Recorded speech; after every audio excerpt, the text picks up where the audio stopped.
नमस्कार मित्रों, आज का हमारा टॉपिक है लोक देवता कल्लाजी राठौड़। देखिए लोक देवता कल्लाजी राठौड़ ये मीराबाई के भतीजे थे। तो मीराबाई और कल्लाजी राठौड़ ये बुआ भतीजे हो गए। मीराबाई कल्लाजी राठौड़ की बुआ हो गई, ठीक है। और मीराबाई सभी जानते हैं ये राजस्थान की राधा हैं। मीराबाई राजस्थान की राधा कहा जाता है मीराबाई को। कलाजी राठौड़ का जन्म मेड़ता नागौर में 1601 विक्रम संवत को हुआ था। और ईस्वी पूछे तो 1544 ईस्वी। और मैंने बताया था अगर विक्रम संवत और ईस्वी में 57 ईयर का डिफरेंस होता है। दुर्गाष्टमी को हुआ था इनका जन्म, ठीक है, मेड़ता नागौर में। इनके पिता का नाम आस सिंह था। आस सिंह कौन थे? ये मेड़ता के शासक थे। जयमल राठौड़ इनके छोटे भाई थे। इन्हें जयमल मेड़तिया भी कहा जाता है। तो ये जयमल मेड़तिया इनके बड़े भाई हो गए आस सिंह के। और जब इनके पिताजी के ये बड़े भाई हो गए तो ये कलाजी राठौड़ के ताऊजी हो गए जयमल राठौड़, ठीक है। इनके गुरु भैरवनाथ थे और कुलदेवी नागनेची माता थी, ठीक है। तो गुरु भैरवनाथ ने इनकी कुलदेवी नागनेची माता की तपस्या करने के लिए इनको सलाह दी थी। और इन्होंने तपस्या की और नागनेची माता के आशीर्वाद से ही इन्हें आयुर्वेद का ज्ञान प्राप्त हुआ था। और आयुर्वेद व जड़ी बूटियों के ये इस प्रकार के ज्ञाता हो गए थे कि ये असाध्य रोगों के इलाज करने में भी माहिर हो गए थे। इसके साथ में देखिए इनकी जो है पत्नी, एक तरीके से ये बाल ब्रह्मचारी थे। लेकिन वृतांत क्या था कि इनकी शादी पूर्ण नहीं हो पाई थी। ये शादी के लिए वहां गए हुए थे। राजकुमारी कृष्ण कंवर के साथ इनकी शादी होने वाली थी। लेकिन पहले ही जो है खबर आ जाती है, ठीक है, कि अकबर ने उस पे चित्तौड़ पर आक्रमण कर दिया। और ये वहां से वचन देकर लौट जाते हैं कृष्ण कुंवरी को कि वचन दिया था इन्होंने वापस आने का। तो जब देखिए इनका सिर धड़ से अलग हो गया था तो भी इतिहास में बताया जाता है कि इनका जो धड़ है वो चलकर यहाँ कृष्ण कुंवरी के पास आया था। और उसके बाद में ये कृष्ण कुंवरी उनके शव के साथ सती हो जाती है। कहाँ पर? रूंडेला गांव में। और इसी कारण इनके शव के साथ ये सती हो गई थी। इसलिए रूंडेला गांव में कल्लाजी रूंडेला गांव को कल्लाजी का आदि स्थान मानते हैं, ठीक है। पूछा जाए कि कल्लाजी का आदि स्थान है वो है रूंडेला गांव, ठीक है। इसके बाद में देखिए इनके उपनाम देखिए। उपनाम इन्हें केहर, कल्याण, कमधज, बाल ब्रह्मचारी और ये रीजन मैंने आपको बताया अभी, बाल ब्रह्मचारी और योगी ये कहा जाता है। इसके साथ में ये तो इनके प्रसिद्ध नाम है, 4 हाथों वाला देवता और 2 सिर वाला देवता। क्यों कहा जाता है? क्योंकि ये युद्ध में इस प्रकार लड़े थे। तो वो हम आगे देखेंगे अभी।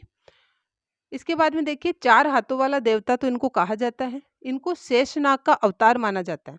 और इनको शेषनाग का अवतार माना जाने के कारण ही इनकी पूजा नाग रूप में की जाती है।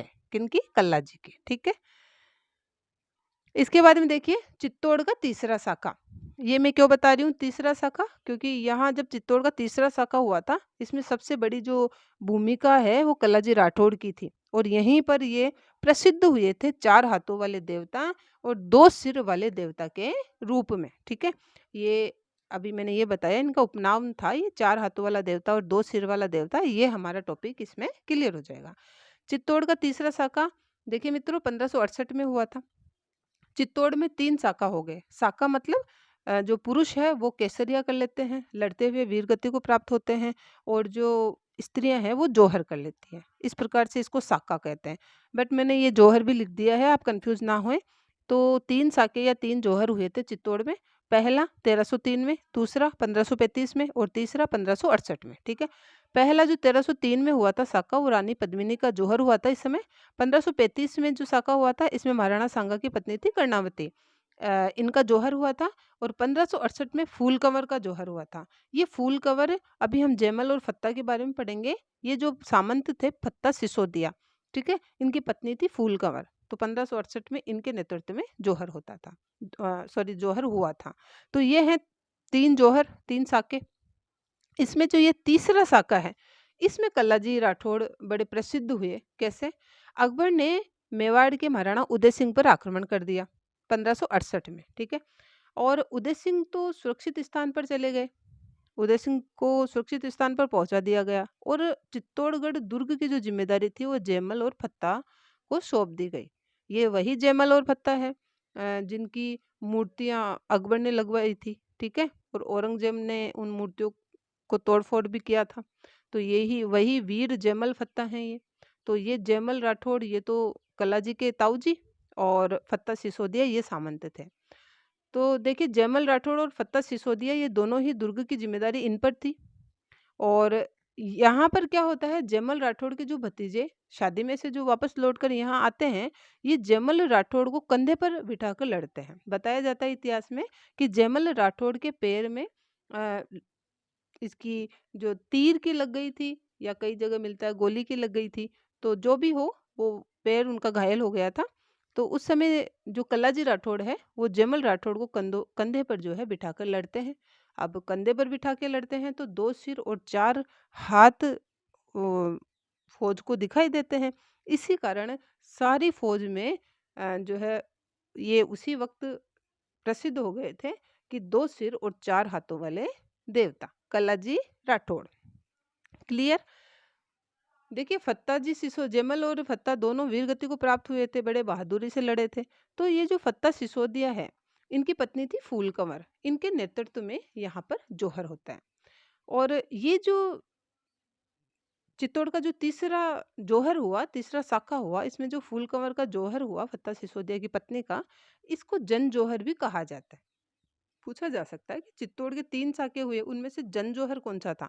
तो ये फूल कंवर वाला जन जौहर था। क्यों? क्योंकि इसमें जो साधारण स्त्रियाँ थी, भई राज परिवार के अलावा जो साधारण स्त्रियाँ थी, जनता थी, वो और बच्चे भी शामिल थे। इस कारण इसे जन जौहर कहा जाता है। चित्तौड़ में 3 जौहर हुए, हजारों जो है वीरांगनाओं ने जो है अपना बलिदान दिया, अपने सम्मान की रक्षा के लिए, अपने जो है मातृभूमि के लिए। तो इसी कारण यहाँ पर चैत्र कृष्ण एकादशी को जौहर मेला लगता है अभी भी। चैत्र कृष्ण एकादशी को क्यों? क्योंकि ये जो फूल कंवर वाला जौहर है, वो चैत्र कृष्ण एकादशी को ही हुआ था। इसी कारण ये जौहर मेला लगता है यहाँ पे। ठीक है, क्लियर? अब देखिए फत्ता सिसोदिया। फत्ता सिसोदिया का एकमात्र मंदिर है जालोर में।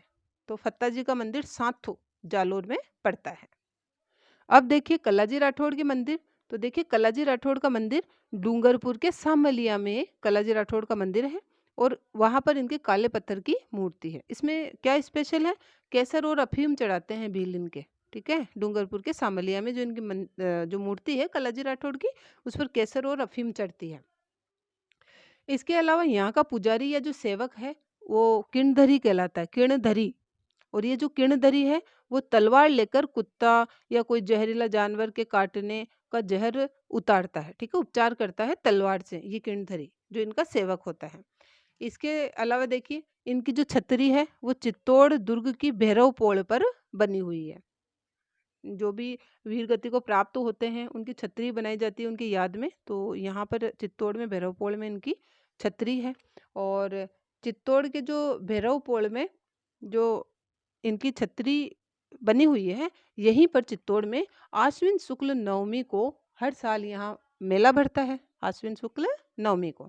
फिर इसके अलावा देखिए इनकी प्रमुख या सिद्ध पीठ है, प्रमुख पीठ या सिद्ध पीठ है, यह है रनेला चित्तौड़ में। ये हो गए इनके मंदिर, छतरी और सिद्धपीठ। अब लास्ट टॉपिक है कल्लाजी की जो मान्यता है। देखिए अभी हमने देखा डूंगरपुर में इनका मंदिर है, जबकि इनकी जो मान्यता बांसवाड़ा जिले में बहुत अधिक है, और इसी कारण इनके 200 से भी अधिक मंदिर बने हुए हैं। तो ये है दोस्तों कल्लाजी राठौड़। और कृपया आप आरपीएससी लर्निंग वर्ल्ड को लाइक, सब्सक्राइब एंड शेयर जरूर करें। Thank you.